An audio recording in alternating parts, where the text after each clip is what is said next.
reality is, if you went and did your land, how are you going to control the build outcome? Gallery Homes is the 5th largest private residential builder here in Southeast Queensland. By working with me, I can guarantee you what your house is going to look like. I can guarantee what the inclusions are, what the size is going to be. Like, I can guarantee you what the built outcome of your land estate will look like, because... But you're upfront about it, going, if it's late, it's on us, we'll cover it so you're not getting screwed. Yeah. Not only are we upfront about it, we actually promote it. In our contract, we guarantee we start within 28 days. And if we don't, we pay LDs or late damages, which is $60 a day. What do you believe are the real drivers behind the current housing crisis in Australia? Well, it's... If you are buying a house and land package, what should mum and dad be looking for? So I think you've got to have...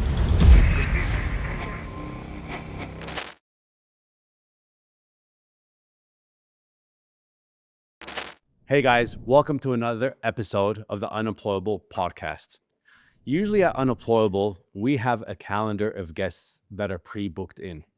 This isn't one of them. This one is someone very special that's doing a lot of big things in the property space. I'm going to introduce her first, and I'm going to introduce how this came about. I just want to say thank you very much, Alexandra Stewart-Robinson, for joining us today from Gallery Homes. How are you? I'm really well, and thank you for having me on board. Thank you. Thank you for coming. Carson, as usual, thank you very much. No worries, pleasure to be here. James, the same. For those of you guys that don't know, James or Carson or myself, we are run Unemployable Media here on the podcast. Carson is a large land developer and has been for quite a few years with Shannon. And James is a developer himself and used to actually develop a fair bit of land in the past as well. Now, Gallery Homes is the 5th largest private residential builder here in Southeast Queensland. They've just cracked over 500 homes and probably going to do around 525 homes a year by this year by the end of the financial year, which is a lot of homes. A lot of homes. That's a lot of homes.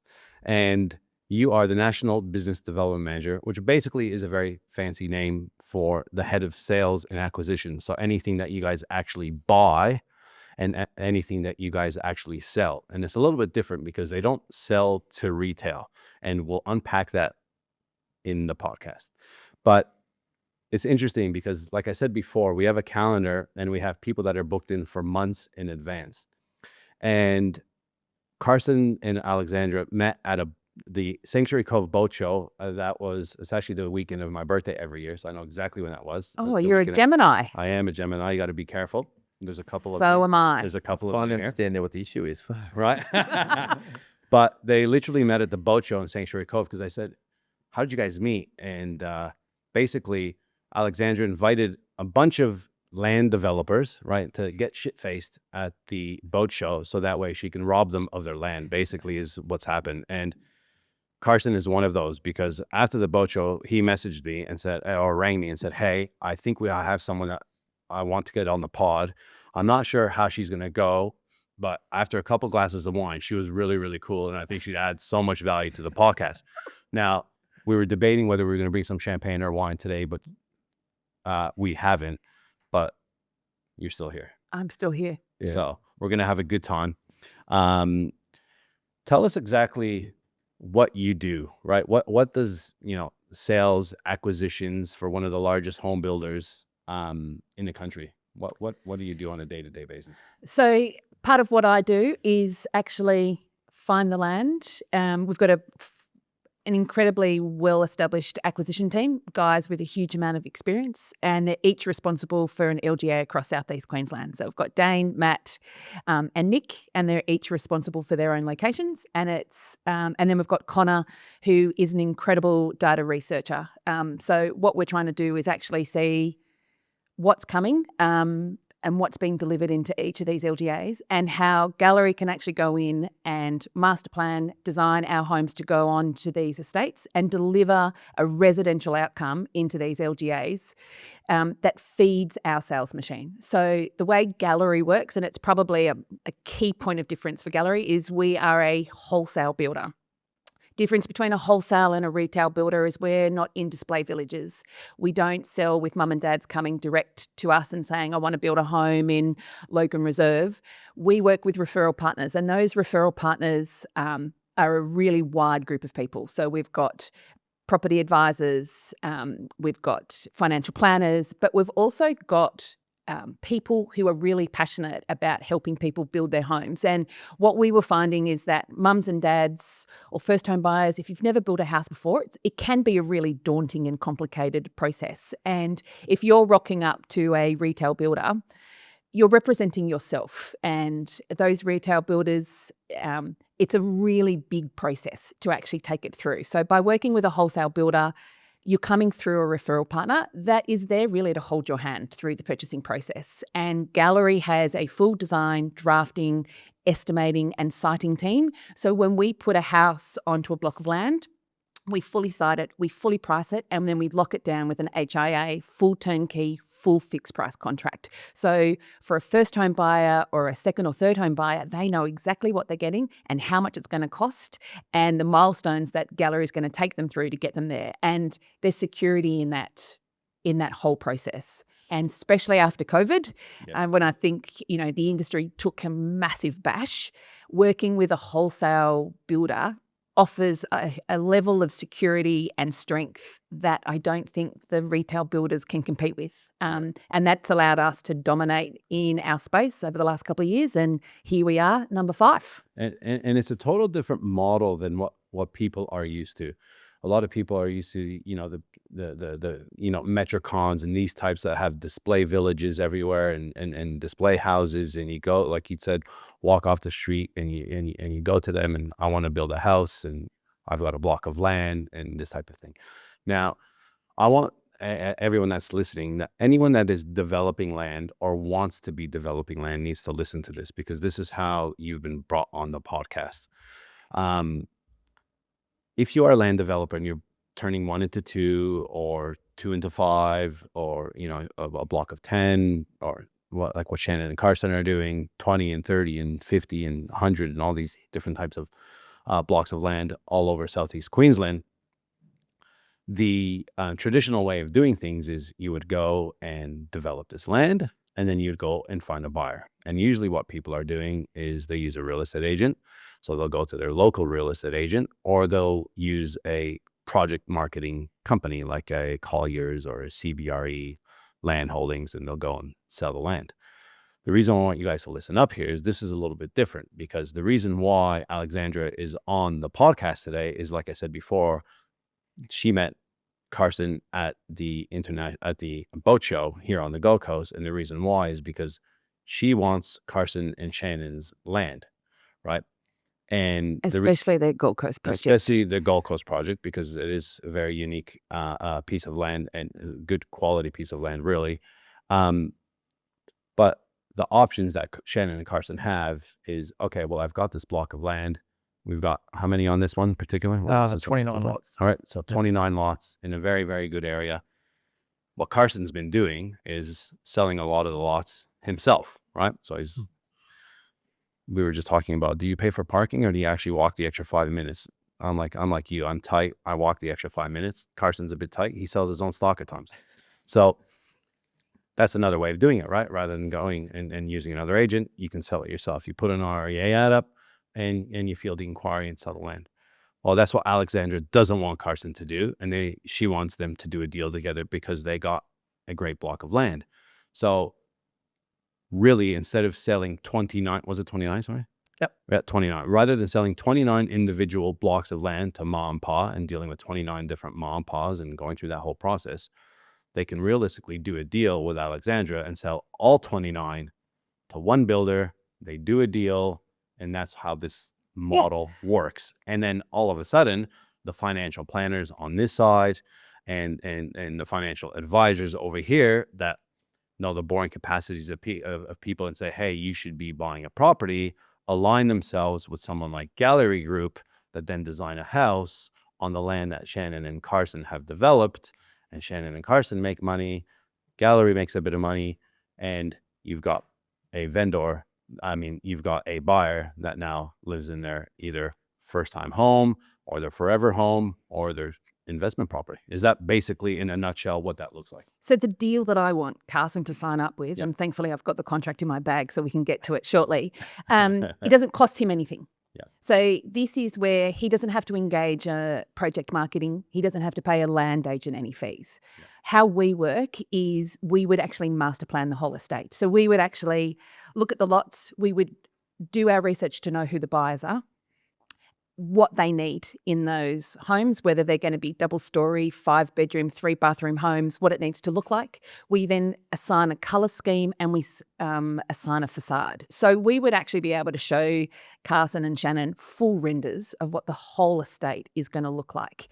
Benefit of being able to do it that way is that I can actually sell a house to a mum and dad, telling them what their streetscape's going to look like. What is their next door neighbour's house going to look like? I can actually protect the overall value from the actual property, but even that street appeal, which we know is so critical, especially when you're dealing with owner-occupiers, of what the estate's going to look like in 5, 10 and 15 years.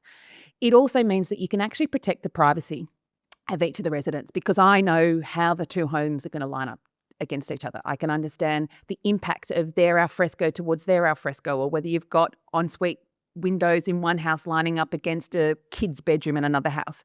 So we consider all of those things. We master plan it, we package it all up, and then we would take it to our referral partners, knowing that I've got the right property with the right inclusions, I'm delivering the right streetscape, and you're creating a legacy project. Now, that doesn't cost Carson anything. I have a full design, full drafting, full marketing team. So we create those renders in-house. We create the packages. We can then take it out. The benefit that I've got is that somebody is wanting to work with us because it is a full turnkey fixed price contract. We have site guarantees in our contract. So we guarantee that we're on site within 28 days of land titles. So again, one of the things that's really key is that if you're dealing with somebody that's building their first or their third home, they're living somewhere. They're either paying a mortgage where they're living or they're renting. And when you're building a house, it can be a huge financial burden because you're paying rent and now a mortgage as well.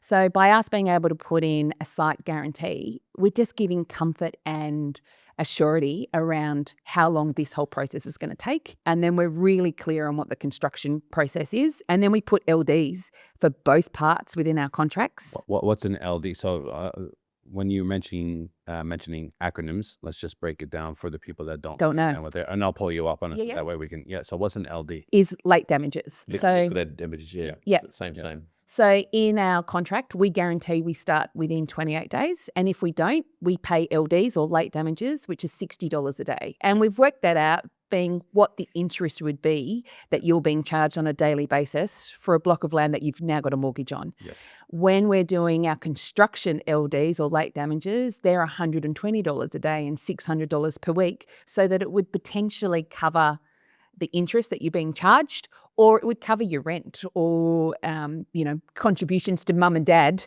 where you might be living while you're building a house. Which is good, because most builders will try and screw the buyer they'll sneak them in there at the lowest rate possible. Correct. Where you're upfront about it, going, if it's late, it's on us. We'll cover it so you're not getting screwed. Yeah. Not only are we upfront about it, but we actually promote it. It's actually one of our... It's a sales tool. And just so if we go back one step for the developers who are listening to this, and they go, because a mentor of mine years ago, before I first started, said, James, if you can't sell it, don't start. And so if you've got an outlet here, we can offload your land in one parcel or one transaction. That's highly beneficial. But just for the developers out there, can you go back and just explain, let's say this deal was consummated with Carson. You're not actually buying the land from Carson as Gallery Homes. You're doing a put and call, or are you? Just so they can get an understanding of what it looks like for them as to when the developer's going to get paid their clip on the land that they put up. Maybe break that down and going, what is a put? Like, what are the few different options this can play out, and what is a put and call, and what's a put? And so we can do it under an exclusive arrangement, which can just be an agency agreement that we put in place. There's no money transferred, but we actually guarantee that we're going to launch and sell it through. So some of our land vendors that we've got a reputation and we've got a history with, they just bring it to us, and it's almost like a gentleman's agreement, and it's an exclusive arrangement. We can do a call agreement. And some developers prefer that, so that and a call agreement is basically saying that we will agree to sell this to a third party within a certain period of time. And if we don't, the land vendor gets the land back. Or we can do a put and call agreement, which is probably, it really sort of depends on the market and I suppose the appetite of the actual developer. But a put and call agreement means we guarantee we're going to sell it within a certain amount of time to a third party. And if we don't, Gallery themselves will settle on the block of land. So you can completely de-risk the program for a land vendor. And right now, we're finding it's a mixed bag with what the developers want to do. It almost depends whether they've got full funding for the project or not. We're finding that if somebody's needing to work with a bank for project funding, that they would prefer a put and call because there's absolutely no recourse. It is guaranteed that those blocks are sold. I'm either going to on-sell it to Mr. and Mrs. Smith, and if I haven't done that by the time the land titles, Gallery themselves will settle on the block of land. So one other piece there, just for the developers out there putting that cap on to give them absolute security, that obviously if you took the land out altogether, it'd be more safe for them, but a put and call is the next best piece there. When you're putting deals together that might take out 29 lots, are you going to someone like Carson? I like how I'm getting all of Carson's lots now. just- I just feel like that's confirmed, done right? deal. It feels done. I'm trying to broker and check and click in the middle. out. We Yeah. charge 2% for the yeah, for the hour and a half. But where I'm going with it is just so it's a live sort of deal as such. Is there usually a bulk discount rate that you'll ask from the land developer, or you pay at market rate? And I guess that depends on market conditions as well.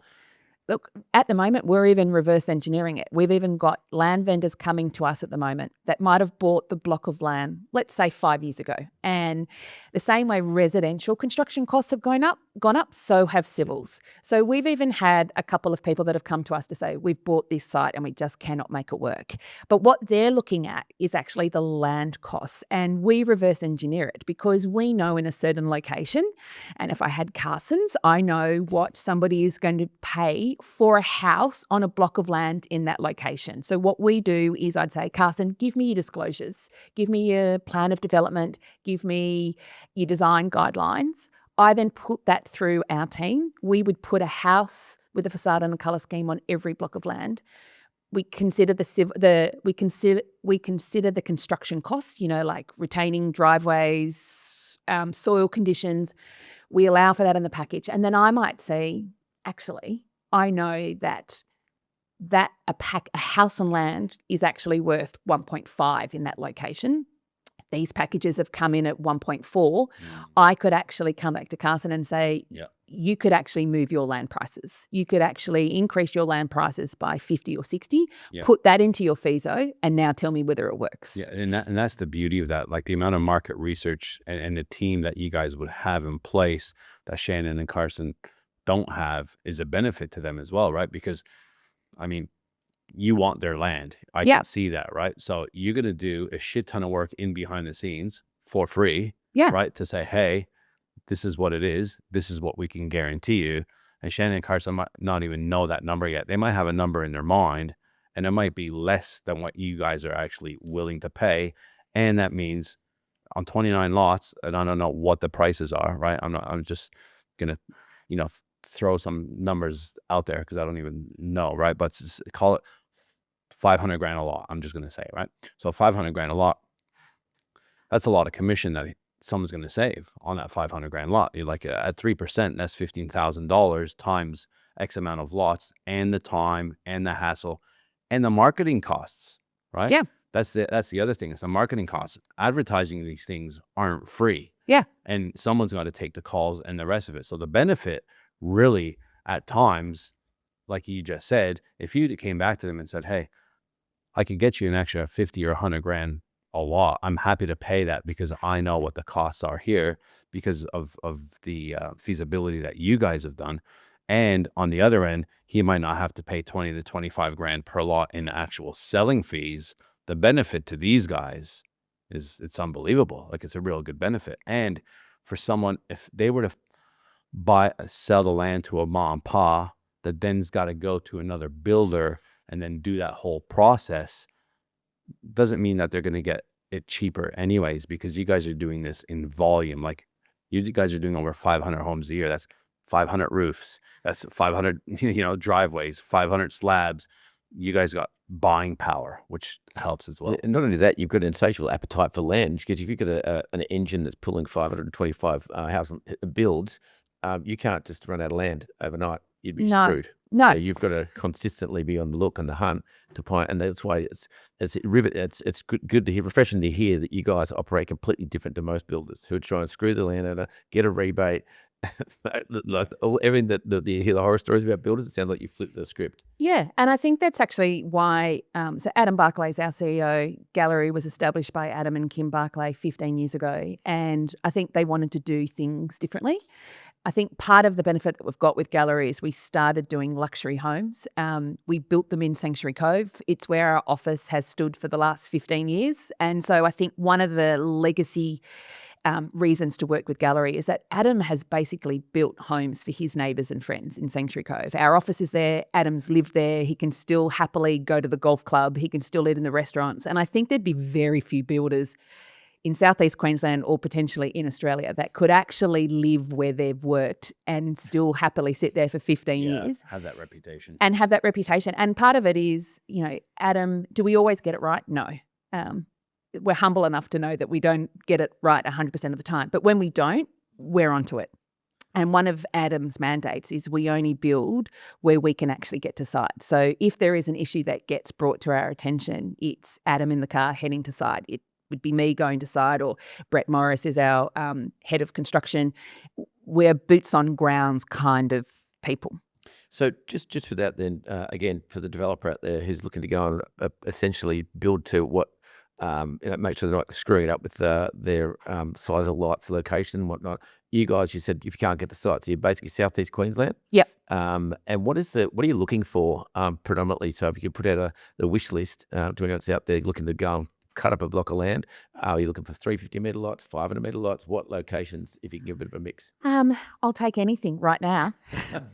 And we have demand for every type. So one of the things that we know is going to be a bigger and bigger requirement in Southeast Queensland, and I think this is being mandated by local councils as well as the state government, are for these terrace lots, right? The only way to tackle affordability is really to reduce the land lots. An area of absolute excellence for Gallery is being able to deliver on terrace lots. Now, that could be a lot as small as 270 square metres with a frontage of 7.5 metres. I developed a shitload of those. Right. They're tiny. Yeah, they're tiny. And so you've got to be smart, right? Because you've only got light coming in front and back, and you've got to look at light wells and internal courtyards, and they're hard to construct because you've basically got to construct from the inside out. But part of what is really important with those is that you get a run, that you actually can create a really great streetscape. Yeah. You're mindful of light, you're mindful of privacy, but these are a really important product that has to come into Southeast Queensland, because how else are we actually going to tackle housing affordability and the housing crisis? And part of it comes down to, if you've got a block and in that area you can actually do 270s or 300 square metre blocks, well, why not do it and put, 1/3 more homes into that location? It doesn't suit every location, Carson, and I wouldn't be doing it where you are in the Gold Coast. But there is a time and a place for these sorts of things. And I think it's even like Northern Gold Coast. They've got to start looking at this, especially with the infrastructure, with the hospital coming. I get really passionate about people that say, I want 100% owner-occupiers in an estate, and it really pisses me off, because I think it's so bloody short-sighted, because you're putting schools, you're putting hospitals, you're putting childcare, you're putting petrol stations. Where the hell do you want the people that are employed in those areas to fucking live if you're only building 4-bedroom family homes? I don't think you need to manage, but I think when you actually look at what a unique community looks like, you need to have a housing option for everybody. And that's into the that issue area. now is people can't afford to buy and live where they're actually working, and that's Yep. a massive issue, right? And you look at the amount of people that commute to work every day, right? Like if you're in Brisbane CBD and you're a nurse and you're working at one of the main hospitals, I can guarantee you're most likely not living in, one of the 3-bedroom units in Newstead. Yes. Like you're going to be driving probably half an hour to an hour, or you're living in Yarra and these types of master plan communities. But even those have gone up so much because you're still getting a 4-bedroom, 2-bathroom house on I'm not sure the block size is there, maybe 400 or 500 square meters. And we do need to condense as much as possible. But then you have, the naysayers going, but we got so much land in Australia. But that's not where people want to live. People aren't going to go and live 3 hours away and commute to work every day and travel 6 hours. And this is a major, major issue, I think, in the Western world. And I want to unpack a little bit more on that because I think it could get quite steamy, to be honest with you. But what I want to do, because what's unique about this is we actually have a land developer on the panel right now with multiple land lots, right? One that you really, really want. And I'll take it all, but there's right? one that I really want. Right. So I want to know from the land developer's point of view, right? Why haven't you done something like this in the past, right? Like you've done a fair few, and I know that you've been learning over the last handful of years as well, and going, okay, and getting better and better on how to sell these things and market demand and these types of things. But what are the pros and cons in your mind from what you know now, if there are any cons on doing something like this? Well, this has been my thought process, so up to now, a lot of my stuff has been probably more, I wouldn't say luxury, but it's, been acreage homes. So typically in this space, it's been, the majority of it, from my perspective, and correct me if I'm wrong, has been more investment stock. So it's been, investment stock in Logan and Ipswich that are going out a lot, especially a lot of the accountants and financial planners, refer to their clients for, negative gearing and all the rest. Whereas a lot of our stuff's been acreage. So typically the project marketers don't really want that stock. So we've been doing a lot of acreage, but now we're probably doing bigger sites. For me, a lot of it is my pre-sale requirements. So now I'm starting to look at it going, okay, can I team up with, someone like Alexandra and Gallery and go, okay, I want to move, half of my, get half debt coverage because, the reality is, we've got a loan at the moment that's in the 8 figures, and I can get private money for 13%, or I can get bank money for 8-9%. That's a lot of money. It's hundreds of thousands of dollars. And if I can tick that box by going to a builder and saying, hey, can you take out half my lots, and then turning around to an ANZ or CBA or whoever it is and say, hey, can you give me that cheaper rate? So potentially I can save some money on some interest. And I get those pre-sale requirements to get that cheaper money. So that's what my thought is. But one of the, when Alexandra bailed me up the other day when I was trying to get out the door. Sounds like she's bailing you up today as well. My question was, my fear has always been that there'll be a poor quality stock. So in the Mudgebar site, I'm actually keeping one of the blocks and building my own house. And my fear has always been, if I give it to a project manager that's going to build the cheapest, nastiest 4x2 that they can, and I want to live there. I've got some friends that want to live there, and it'll kind of bring the standard down, if you like. So I get it in like some of the more affordable areas like Logan and Ipswich. Where you're selling cheaper dirt. It makes more sense in my head.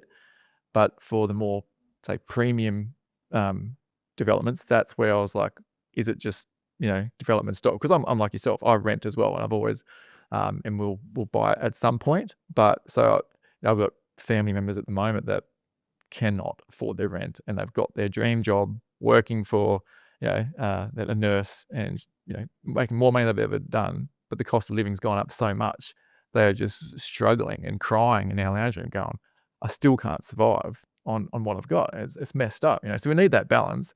And where stuff we've talked about a lot is trying to find some solutions for affordable housing. But putting my developer hat back on, yeah, that was my concern. And then you made the comment about what you said before, is that we can actually design it. You can see what the estate looks like. If you give me half, and I'll show you what that looks like potentially. So that's been my thought process. You've also got to remember we're a wholesale builder. We're not an investment builder. So yes, we sell investment products. We build dual dwellings, our co-living homes. We've got over 500 of those on the ground, but we sell more than 50% of our sales into the owner-occupier market. And it's really, I think traditionally, the investment builder and the wholesale builder have almost been used interchangeably. And I would really like to state right here and now, we are a wholesale builder. And so one of the things that we've even done from an investment point of view is we don't consider, even with our investment stock, we don't even consider them investment stock. We do 2,700 ceiling heights. We do stone benches. In the kitchen and the bathrooms, we do pendant light fittings, because what we also know, if I'm selling you an investment product, if I was putting you into a home in Logan Reserve and I was telling you can get 5% rental income on that property, I also want to attract the homemaker out of the rental market, because by pitching the house inclusions higher and designing it, you're a tenant, I'm a tenant, you're still trying to make a home. And, my parents don't understand this whole process. They, owned a home for 40 years and then they downgraded it. And sometimes my dad will say to me, you should sell those properties and get a home for your kids. And I'm like, Dad, my kids have always got a home. Wherever I tell them it is where it is. Yeah. But we have, Chris and I, when we first got married 22 years ago, we bought our first property in Sydney, which was a 1-bedroom apartment in Darlinghurst, and we could not save to keep up with the Sydney property market. So we've only ever bought what we could afford at any one time. But that's allowed us to live where we want to live and to build wealth through properties. Yeah. So I know who I am. There's a whole term for me now, being a rent vestor. But what we're trying to do is appeal to the homemaker out of the rental. It'll give you longevity of the tenant, and it'll give you the premium in the rent, but it also means that when that investor goes to on-sell that property in 5, 10, 15 years, it's going to present differently. Unfortunately, I've driven through the same estates that you have, Carson. You can go through estates and it is, dog box after dog box after dog box, and they've put homes in. They haven't considered the streetscape. They haven't considered the neighbourhood fatigue just with regards to house types against house type, but that comes from when you're just selling land. Yeah. When there's actually no control over what builder is coming into the estate. And the reality is, if you went and did your land, how are you going to control the build outcome? Like, you could have a mum and dad who comes and buys the biggest block of land that they can afford, and then they actually get to their retail builder and they go, oh, bugger, we've spent our budget on the land. We now have to build a lower quality home. By working with me, I can guarantee you what your house is going to look like. I can guarantee what the inclusions are, what the size is going to be. Like, I can guarantee you what the built outcome of your land estate will look like, because it's predetermined before we even take it to market. If you're just selling land, you're just hoping that the people you've sold to that have got good taste and are working with a reasonable builder. So just to clarify too, the lots that Gallery are looking for, they're full service, street curb and light on full services. You're not looking for 3 or 4 acre lots on septic or anything like that. No. You've got a pretty strict criteria. Yeah, we've got a strict criteria, but we also have a full developments team. So we've also got developers that come to us, mum and dad developers who actually then tap into our development team that can help them through the DA process. We can help introduce them to civil contractors. So Gallery has its own projects. We just finished 45 townhomes in Upper Coomera. We've done land estates at Logan Reserve, Homeview, Deception Bay, so all over Southeast Queensland. So we've got that know-how and that network within our business as well, so we can better support mum and dad or private developers. We're even helping a couple of developers that have developed in New South Wales or developed in Canberra or Victoria, who have secured a land lot in Queensland and don't have the infrastructure on the ground here in Southeast Queensland, and we help them with that as well. Now, there's also a term used because, again, what you said is very valid, Carson, right? Because there's a bit of there's a number side to this, but in this block of 29, there's an emotional side to it as well, going, I want to build my house there, and I probably promised a few friends, a good deal on a block of land so they can live near me as well. And the last thing I want is someone to come in and build dog boxes. But there's a term called covenants that also protects against some of that, and a lot of people won't know what that means. So can you please explain a little bit around that? Yeah, so a lot of the land estates in Southeast Queensland have it. Whether they're enforced, who knows? And I think that's probably part of the problem, as I think everybody thinks things are up for negotiation.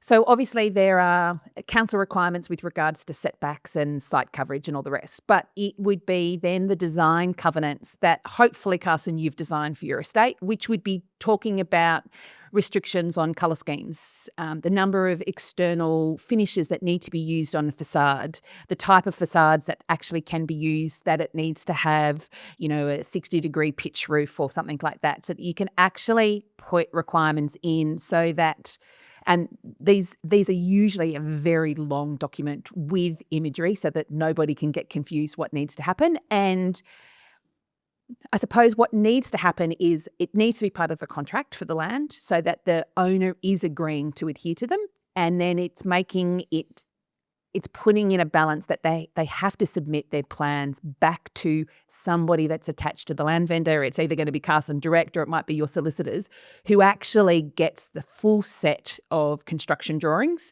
with the facades to actually make sure that they are being delivered according to the design guidelines, and that there is an approval that is sought from the land vendor prior to getting the building approval or your BA, which is actually the council or the building certifier saying, yes, those plans suit that block of land in this council location, and you're now approved to build it. It's really making sure that the design outcomes and the actual visual outcome of the estate is going to be protected. And it's for everybody's benefit. It is, yeah, I agree. You don't want the Minions house beside you, I don't know if you guys watch that movie, but there's all these houses and they got the Minions house, which is totally different looking house, but you see it here on the Gold Coast, right? You do see it. Like you drive around and you think, how did that house get approved to be built here? Yeah, agree. But they go too far the other way as well, though. The covenants can be so, people are spending 60 grand on their facade. There's certain,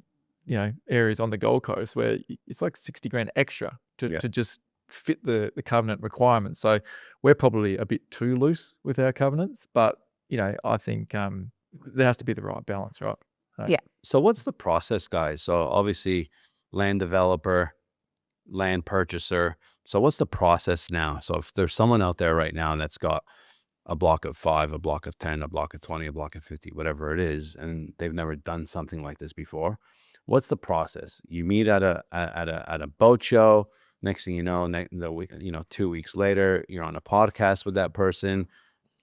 What's the next thing? Do you go to site? Do you go to their office? What do you show them? How does it actually work for the people that don't know this, and for the people that might want to get into this land development space? So I would be trying to get Carson to come into our Sanctuary Cove head office. Yep.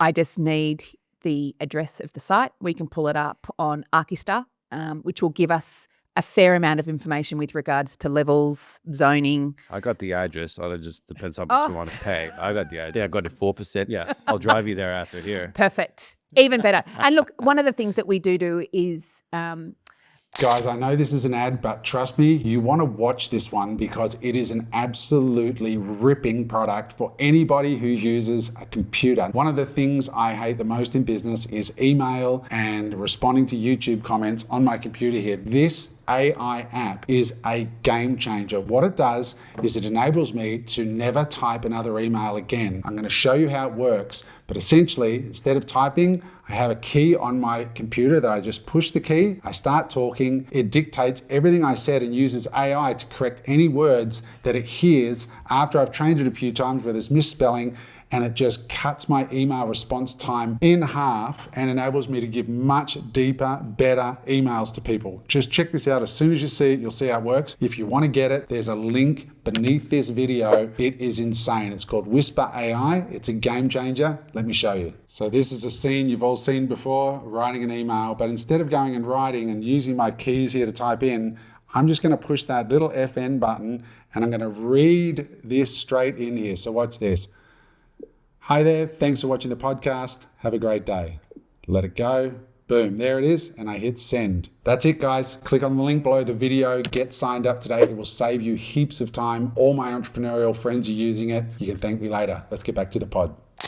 The acquisition team and myself, we get in the car and we actually drive to the site. Yeah. So we would actually go have a look around. We want to see how many trees are going to stay, how many trees are going to have to go, what does the neighborhood actually already look like, what else is being pulled down, what are the new homes looking like that are already going into the area. We don't want Carson's estate to stand out like a sore thumb. We actually want it to be an extension of the community that's already established, especially in an area. Am I allowed to say where it is? Yeah. Mudgeeraba. I mean, that's highly sought after. And I can help you design your home and your friends' homes, no problems. And so I'll look after them so that they'll get the outcome that they want. We would then look at what the lots are. You've already got a DA on this project, right? We just lodged it. Oh, just lodged it. Yeah. Okay. And then we can assist through any of the other sort of services that you might need with regards to helping you with the program. We would look at what your feasibility looks like, whether we can actually improve the outcome of the feasibility by actually looking at what the built component is going to look like. Because the land itself, you can make it whatever you want it to be. But the value that the client is going to see is how much is it going to cost me to have my home on that block of land, and there's already a value attached to that, and there's already market demand that's telling us what that value is, and so we just try and make sure that you are meeting it. I mean, we're also working with developers where we are currently delivering them unconditional contracts, and we're setting new price growth in those locations. The market's growing and we understand that. You want to take advantage of the current market conditions. Land supply is critical in Southeast Queensland, so you don't want to give it away for free. Yeah. Are most developers, if you were to, go through all the developers that you've got, are the majority of them just using you for a portion of their sales? How many would be using, are you taking out the whole estate? What would you say the balance is roughly across the board? I like it when I get the whole estate. And what's the capacity? We talking like a 400 lot estate? I mean, Yep. what's your capacity? Yep. So we've got an estate coming up, which is in the Western Corridor, which will be 400 lots. It'll be staged. It'll be over 8 stages. So then we'll probably only ever have 40 to 50 at a time. And we'll tackle it the same way. It's master planned at every stage. And then we do a gradual release. We get our clients to sign unconditional contracts. We can do up to 10% land deposits. It really depends on what is needed by the vendor. It's easier when it's only 5%, but we understand that with some of the funders for the land, they want unconditional contracts with 10%. Yeah. We prefer to be working with a DA-approved site because clients want the certainty that they're actually going to get the house. And I think, again, that's just a lag from COVID, right? That people saw too many things that never came to fruition. And they just don't want to take that risk. So we would prefer DA. We also understand that some people's funders, they require unconditional contracts before they can get their OpWorks approval in place because they're going to need funding for it. So we can sell from DA, but our preference is always to have dirt being moved around because, again, it just gives confidence to the purchasers this is actually going to happen. And even if this is an investment, every one of our clients are emotionally attached to the property. Even for a client who's an investor and might be working with a financial planner, and the financial planner might be saying to them, don't get attached. This is just the vehicle that you're using to create wealth. It's impossible. This is a huge amount of money. We're slowly crawling towards a medium house price of $1 million in Southeast Queensland. That's a lot of money. People are going to be emotionally attached to it. And so people want to make sure that they're investing with a builder where the house is going to look good. And, even with my husband, when we're investing, he's always got this mindset of, if something went wrong, could we live in this property? Like, if we had to, could we live in that property? So as much as I can talk to him about the outcome, the upside, the growth, what our retirement could look like, he is always emotionally attached to the property. And so I just think it's try not to fight against it, bring it in, and use it to your advantage. So that's the land side from the developer's perspective. Does Gallery always on the lookout for resellers or referral partners? Always. So what's that look like? How's that work for a referral partner? If there's a person out there is a financial planner, has a database, or is a project marketer, what's that look like with Gallery and how's it work? So we have a pretty strict onboarding process. We don't like to work. We want to work with people who have a true partnership with their clients. So the referral partners that we work with are not doing Facebook ads. Their business is based on referrals. And it's because they've got a reputation then that makes sense to align with our own. We want to be working with referral partners that have got the knowledge and the capacity to take somebody through with confidence. How I got into this industry in the first place was I'm an art dealer by trade. I have a degree in art history and theory. I had no property experience, and then my CV got delivered to a recruiter who was recruiting at the time for Sunland Group, and I worked for Sunland, started as their client relations manager in their Sydney office, and I was working on a project that we had that was out near Penrith, and I was the client relations manager. So I'd be setting up for like the property launches, and I was listening to how agents, spruikers, were selling Sunland's project at that time.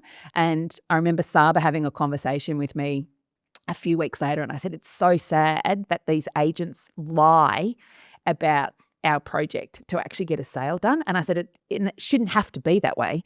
The project is excellent. Like, if they actually just took the time to know the details of the project and the location, there's no need to lie. The project would sell itself. And Saba said, well, if you think you can do it better, do it.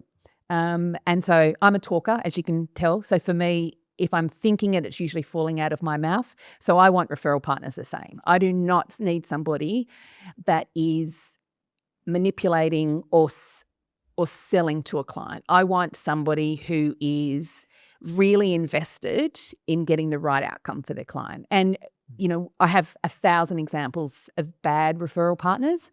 I had one referral partner that bought in one of our estates at Logan Reserve. It was a first-time investor, and this guy was really emotionally attached to the property.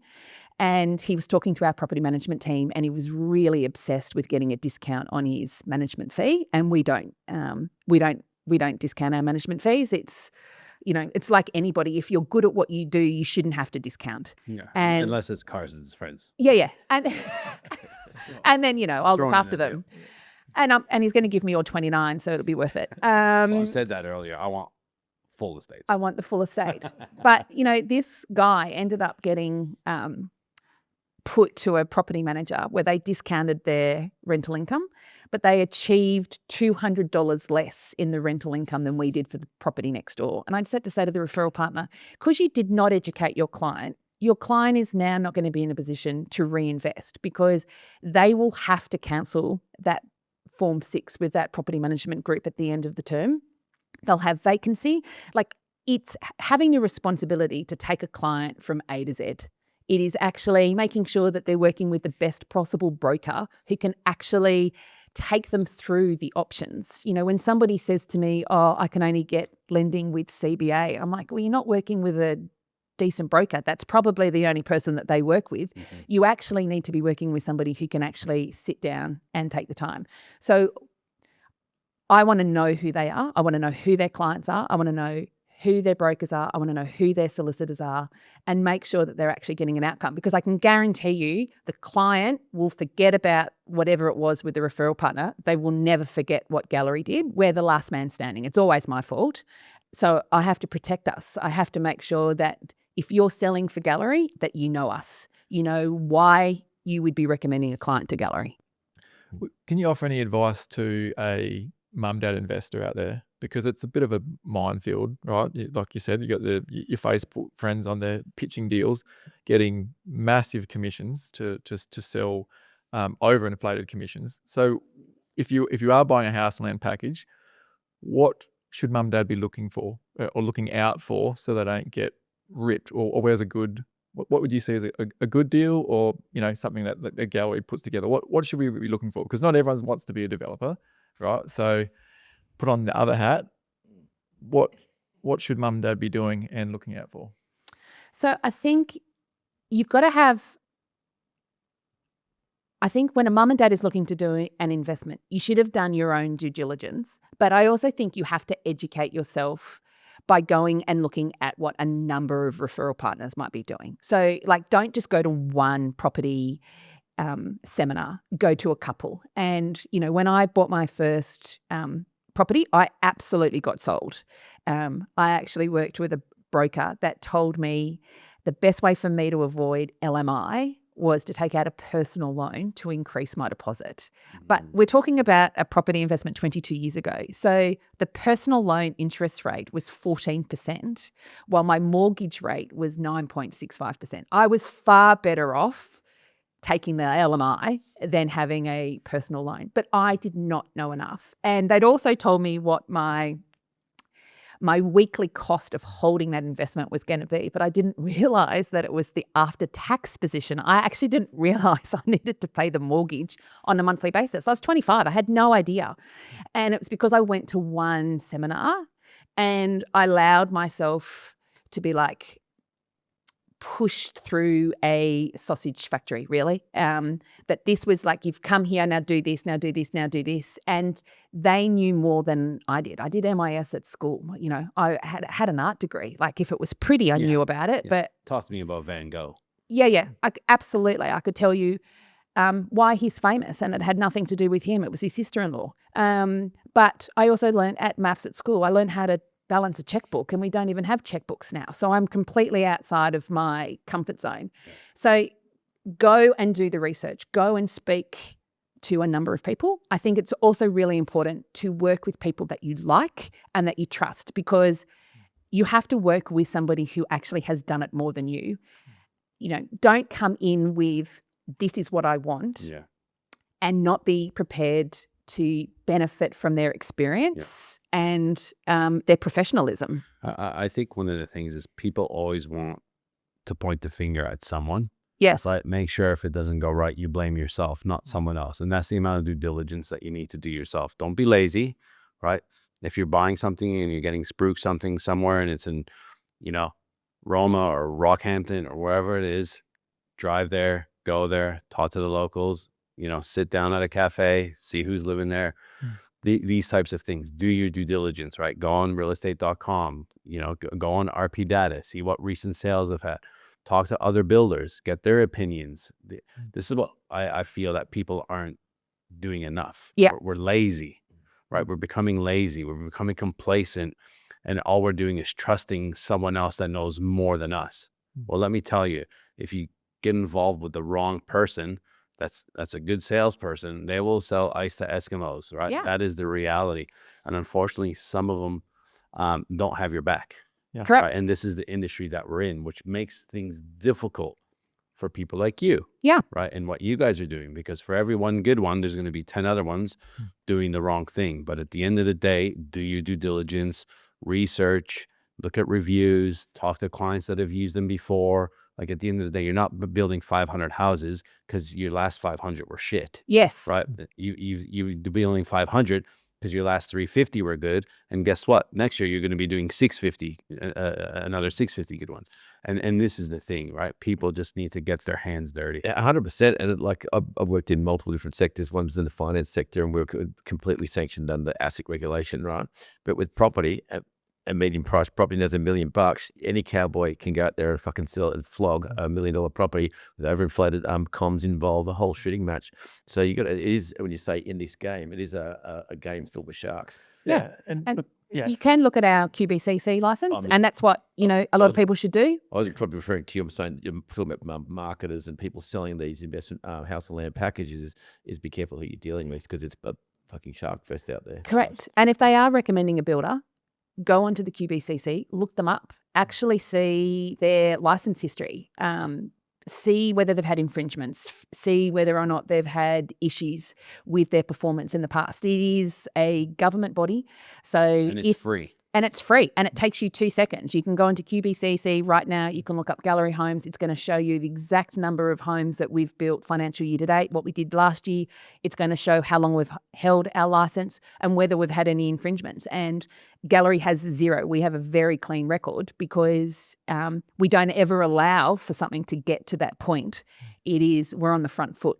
Yeah, just to double down on that, you're right. There's amazing financial planners out there that have their clients' best interests at heart. But yeah, just a word of warning as well. There's a lot of financial planners that are just looking for that juicy comms. And I've had family members and friends that have had, been completely cooked because we sit here and say, this is not financial advice. But if you're a financial planner, you can give financial advice and legally lose your money. Yeah. Right? So we say that all the time. But so, yeah, you're right. You need to do your homework. And I say this, even with people looking to do joint ventures, you can't just say to someone, if someone's pitching you a deal, you can't just take their numbers for it. You have to do your own work. You need to be responsible for your own outcome. Yes, take their advice and see if they've got the runs on the board. Okay, you're going to get me 10 properties. Have you got 10 properties? Or can you show me what your clients have got that 10 properties? You can't just have the nice glossy magazine and go, oh, that looks great. Okay, you factored in 30% deposit and then the depreciation, and now it's kind of mutually geared. I mean, another thing out there, I'm not going to hopefully shoot in your nest too much there, but for the buyer out there, with these project marketers, they're usually getting, at some companies, $30,000-$40,000 a piece to go and sell the property. Is if you really want to do, you go and get a mortgage purposes valuation on the block next door, and you'll work out what the thing's worth because that's so valuable. That's what they'll be writing your loan at. So if it's 500 grand that comes in at 430, well, more for you. You're stuck in at 500 grand. So you're 70 grand out of pocket to make up that difference when the value comes in at 430 grand, as an example. And that comes down to your due diligence is to go, well, here's our properties. How do they val? Where does that summer come from? Value is like a whole nother podcast. And, you'd be battling. I was on the receiving end of the assholes as well. Yeah, because, we can have valuations done by, 4 of the bigger ones, and the difference between one that comes in on the dollar or close to the contract price, we could have the same house a couple of doors up and it'll be $100K off. We've also had a valuer arrive into an land estate of ours on the north side in Moreton Bay, and the guy worked for one of the big ones, and he arrived there and he was just going, I grew up here and I think this suburb is a shithole and there's no way this is coming in close. And I was just like, mate, I get that it's your personal opinion, but it is meant to be supported by sales history. And unfortunately, I think valuers are part of the problem. They can be as well. And what we used to do, not tell it, just to comfort our clients, is we used to go and get 3 valuations from 3 different and go, here they are, and this is where we're at. And there is going to be a bit of flex in it. Because otherwise, we had people come to us in the past going where they got stuck for like 100 grand out and they're screwed. Yeah. Because the marketers have pushed it that far over the val. And they went in blind and signed. Yeah. So they're the blood stories. They are. Before you guys put on the punching gloves, I can see this going down that rabbit hole really quickly. No, I'm joking. I want to talk a little bit now, just because we've been going for almost an hour now, and I want to, conscious of time, a little bit on the housing crisis and your opinion of causes, effects, solutions. From your perspective on the ground, because this is what you're doing every single day, what do you believe are the real drivers behind the current housing crisis in Australia? Well, it's just really come down to supply, and so that comes down to state government and the local governments. We haven't been building enough homes, not for last year or the year, for decades. And so what we're looking at is we've had, especially here in Southeast Queensland, we've still got international migration. We've got huge numbers of interstate migration, but we haven't been delivering homes. But I'm sure, Carson, you've probably got something to speak to. Even part of it is, even if you got the DA, you're going to be compelled to work with certain companies with regard to the water connections, right? Or the power connections. And look, we've got a land estate that is settling. We've done about 29 sales in this land estate. Titles are in 2 weeks' time. The developer has fully bonded the works at the back end. There will be no water on in this estate for at least 6 weeks. And we can still get on site and start the housing construction, and we'll have to cart in water for that. But there won't be power for 3 to 4 months because the power has to come through another estate, and they've got a tunnel bore from one estate to the next. And that is currently with council requiring a DA approval. But the land vendor has still got clients settling on it. And we build traditional single-story homes in 18 weeks. And so from our point of view, we're kind of mindful, but we could actually end up having close to 29 completed homes that won't have power, which means we can't get a Form 21, which means people can't, move into the homes. And that's not a unique story. There've been stories in the papers here for years. You can go to Moreton Bay and it's Unity Water. It's a variety of things. And I think it's just this between the private developers and the government-owned infrastructure and the timing of that and the support of those infrastructure companies to be able to deliver, I think there is a complete and utter mismatch. And I think that's one of the biggest challenges. I also then think even getting your DA lodged, getting a pre-approval meeting to actually review what it is that you'd like to do on a block of land takes time with council. Then there's feedback.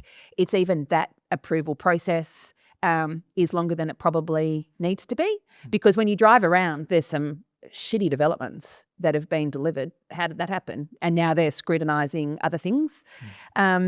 And then I just think the other part of it is that we're not actually thinking about what the communities need to look like.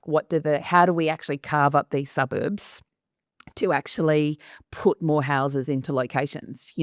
I don't agree with necessarily what they're doing in Sydney, where they're, coming up along the Pacific Highway and increasing the density and the ceiling heights, and you're going to lose some absolute character homes that have actually are meaningful to those suburbs. I don't think we should be decimating suburbs across Southeast Queensland, but there has to be a commercial reality. People housing affordability, this is not a new conversation. I think this conversation is, was certainly around 20 years ago. It was probably around 30 years ago.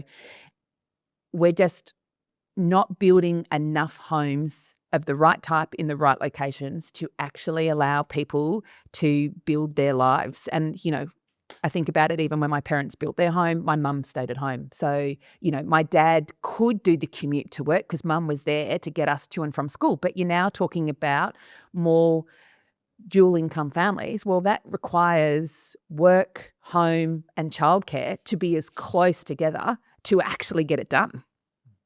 So I think there's a whole heap there, and I don't have answers to it. I should really go into politics, I think, so that I can actually make a difference. But I think that's part of it. It is there's the developer and then there's the actual infrastructure, and I do not think there's enough collaboration between the two. Yeah, I mean, you mentioned supply and demand. For me, that's what it all comes down to. So, if you had a magic wand and you could, what would you be doing in some of these areas? Would you just be rezoning swaths of land that can be developed, or would you be trying to densify what we've already got in the right areas? Which, because council look at it and go, well, the State Gold Counts, for example, they want to go up, but the problem is cost of construction is so high, it only works on the waterfront and the premium suburbs.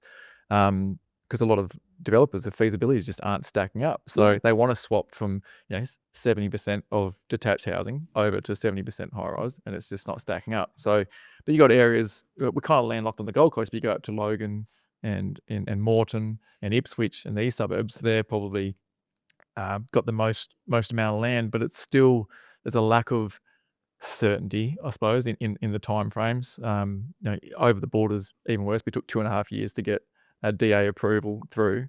Our friends next door have just taken 18 months to get their construction certificate approved. So you're 4 years in, all your holding costs, that's just adding to the bottom line of the margin that we need to then on-sell it as well, because as much as developers are the bad guys, whether you're selling hats or you're selling dirt, you need a certain amount of margin, and we need at least a 20% margin or we go and get the funding from the banks. Yeah. So what do you think is the the solution there around the supply. How do we get more supply to the market if you're got the magic wand and you can do what you like?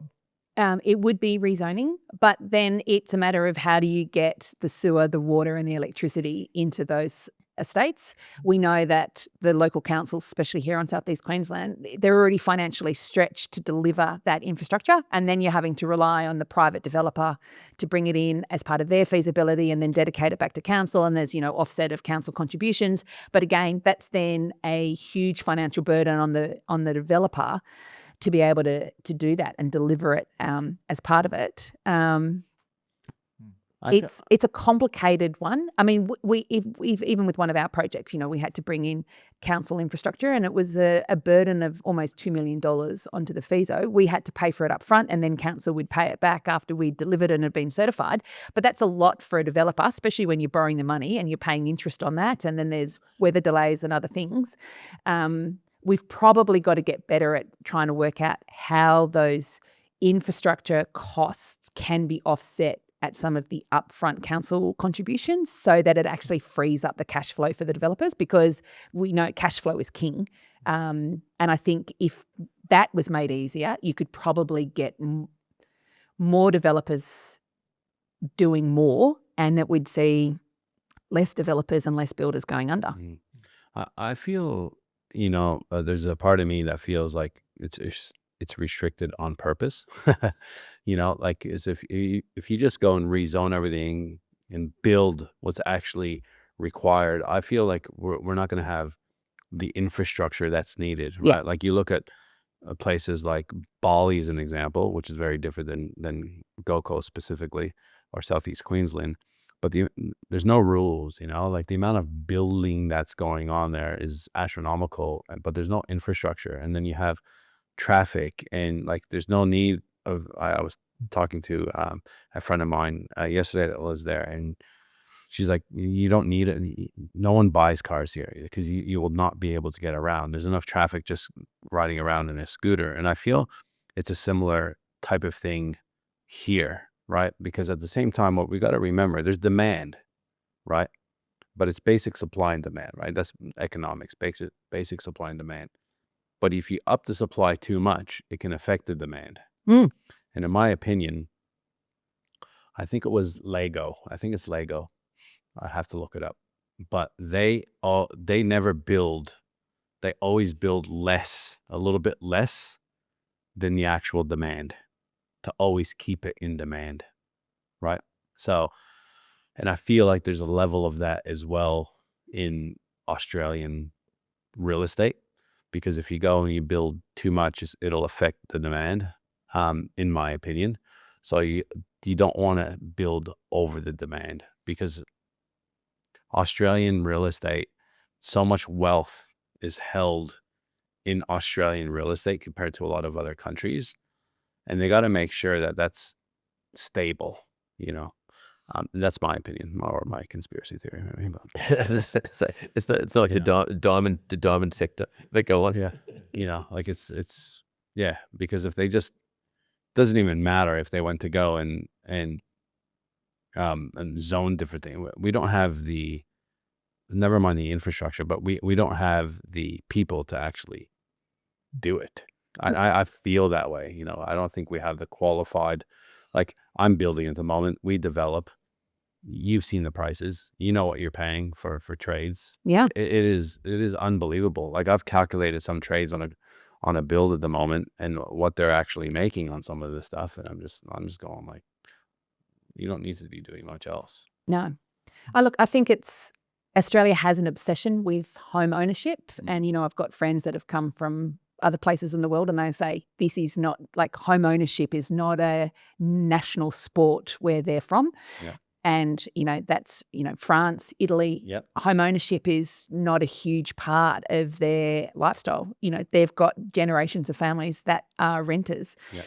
For us, it is about home ownership, but maybe that needs to change too, as, to tackle the affordability. Maybe I'm not suggesting capping rental incomes, because I have a portfolio of properties that I rely on to be rented for as much as they can in the market. But maybe there has to be some other way to to help. You know, there's the buy to rent and all of those schemes, but they don't seem to be making any meaningful contribution to freeing up housing stock. And you know, we had a podcast earlier and we were talking about, you know, people are moving here for lifestyle, and that's great. And the people that can afford to move here for lifestyle is amazing.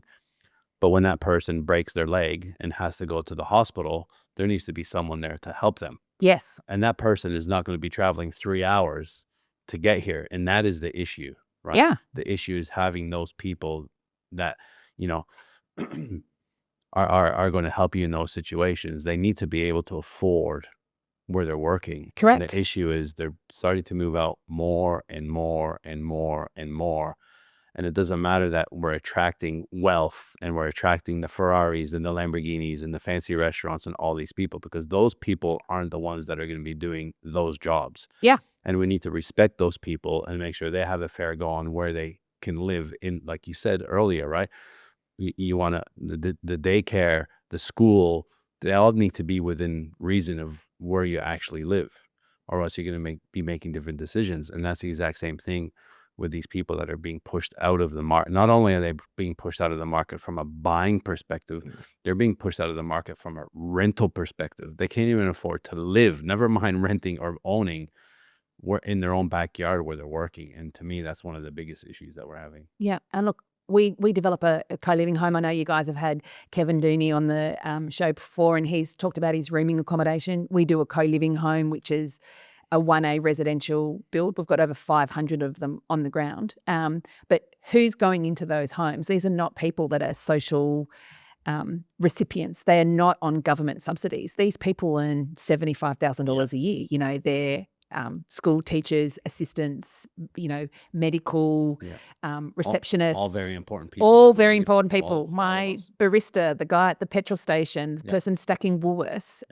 These people, we have a waiting list for these people to come into these homes in locations near where they work. And, you know, a lot of people, when they first hear about co-living, they're like, oh, well, who are they and what are they? I'm like, they're 30. They're 30. They're single. They earn $75,000 a year, and they're trying to find secure, safe, and affordable housing near where they work. And in some of the suburbs, you know, like we did a co-living home out at Ripley, and we had probably in excess of 25 applicants. We only had one home, and we gave it to 3 girls, and they were all working within Ripley Town Centre. So we had someone from Woolworths, a childcare, and either a hairdresser or a nail artist. And when you drove into Ripley Town Centre, if you parked your car in the middle, you could actually see their 3 places of employment. And they were thrilled to be able to go into one of these homes where their commute went from 45 minutes down to 10 minutes. You know, you're saving petrol, you're saving time, you actually improve your whole life.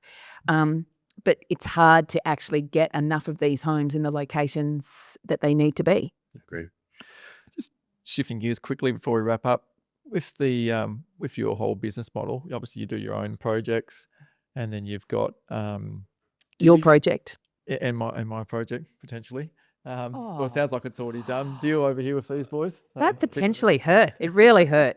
That's a get out of jail clause, I think, isn't it? So we've got to have an asterisk there somewhere. Yeah. I got a business partner I got to talk to. Joint ventures. Do you do any joint ventures with developers, or let's say, you know, someone's at home that they've either sitting on this piece of dirt already that the parents have owned for 20 years, and they can just sell it to a developer, or they could come to someone like you and do a joint venture, or actually a developer themselves that's like, actually, we're in trouble here, or, you know, can you help us out? Have any of those marriages happened? And Yes, what do they to look all like? of them. Yep. So, and, you know, when people say, well, what's the way it works? It's kind of like, have a conversation with us and we will see whether we can add value. So, and that's where it starts. We have this sort of internal conversation between our leadership team, is that our starting position is yes. So when Adam, who's our CEO, is a massive believer in reciprocity. and he thinks that if we can't help, we might know somebody that can help. So come to us and have a conversation first. If it's not for us, we will certainly make introductions if we think there's a better fit somewhere else. And there's not one way to kind of cut it up. So we're happy to kind of understand, if we can understand what your concerns are, or what your major drivers are, or what your outcome is that you're looking, we will then try and work backwards from there to see how we can assist or put you on a track to somebody else that can. But our starting position is always yes. And your second position is you'll just refer them over to me if they come to you. Block and pen. then I'll sell the Well, blocks back. to you. Yeah. Well, We'll as work long, something. yeah, we will definitely work something out, cousin, because we're going to be neighbours. I got one last question. So we got a lot of different types of listeners, right? And some of them will be land developers. Some are learning to become land developers. So if you're speaking to them right now, like you are in front of the camera, what are you looking for? What are you looking for from them right now? If someone's sitting on 10 lots, on 20 lots, on 30 lots, what's the locations? And From the border Yep. all the way through to the Sunshine Coast. Yep. So We- from New South Wales border to Yep. Sunshine Coast. Yep. Yep. And then we'll go out, not as far as Toowoomba, but we'll certainly go out as far as Rosewood, Gatton. We've done a lot around Ipswich, Yep. Lowood, Laidley, all into those areas. What's the minimum amount of lots? There isn't. So the way Gallery can deliver on its 18-week build guarantee is that all of our site supervisors have only ever got 15 projects at a time. Yeah. So what we look at is what we've already got committed in an area. And if we need to then bring on more site supervisors, Yep. but we would look at something because, if you've got 3 lots right now, with the amount of demand and income inquiry from our referral partners, I would take even 1 lot. But if you had 15, that is a dedicated project and a site supervisor. Single homes, duplexes, townhouses? What Yes. types? Co-living, dual dwellings, rooming accommodation, Yep. triplex. Okay. We've got a housing, terrace homes. We have the experience and the repertoire of plans to be able to service almost every type of land lot in Southeast Queensland. And what's the best way of getting a hold of you guys or yourself? Or is there an email? Is there a website? Is there an Instagram? What's the best way of? Well, Gallery Group, we're on LinkedIn, we're on Instagram. We've got a great website. You can ring our office at Sanctuary Cove. You can email me. My email's just asr@gallerygroup.com.au. More than happy for anybody to drop me a line, and I will connect you with the appropriate person within our team, which could be Adam, a member of my acquisition team, could be a construction member of our team. We've got the experience and the know-how in-house, so we'd be able to come up with a solution. Awesome. Carson, James, as usual, thank you very much. Alexandra, this has been an awesome interview. I wish you the best at dealing with Shannon and Carson and trying to do this deal. I know that they have a lot of other ones in the pipeline, and hopefully something comes to fruition on this one. If you need a hand, don't call me. Call James. It's probably another negotiator. Just got to 5%. I feel confident that I've got this in the bag. There you go. Wish you all the luck. Thank you. And thank you guys for listening. Again, we keep bringing on interesting guests. This was something totally different. And I'm sure a lot of you guys didn't even know that you can do this. I think it's an efficient way, especially for the amount of demand that is out there at the moment. And you heard it from Alexandra's mouth. Gallery is here. They want to do deals. They want land, and they will help you develop the land at the same time. So don't forget to reach out. That's asr@gallerygroup.com.au. or go to Gallery Homes on their website. Check it out. And drop some comments. Let us know what you liked. Let us know what you disliked, what we could be doing better. Share, subscribe, comment, and we'll see you on the next one. Thank you. Hey there, I hope you enjoyed that episode of Unemployable. If you'd like to watch another episode, just click there.